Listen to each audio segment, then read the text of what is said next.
अस्सलामु अलैकुम सामीन 18 दिलीजा 29 जुलाई है। ख़बर का उन्वान है झारखंड के धनबाद इलाके में जज का कत्ल। सुबह 5 बजे का वक्त है। सड़क बिल्कुल खाली पड़ी है। जज साहब उत्तमानंद सड़क के किनारे टहल रहे हैं। इसी दौरान एक चोरी का ऑटो आता है।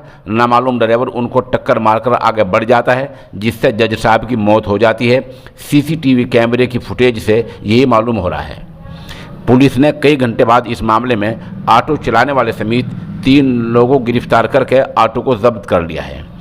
फाजिल जज उत्तमानंद आज सुबह 5 बजे झारखंड के शहर धनबाद में टहलने के लिए निकले थे। वो 7 बजे तक घर नहीं पहुंचे तो घर वालों को परेशानी हुई और उन्होंने पुलिस को इत्तला दे दी।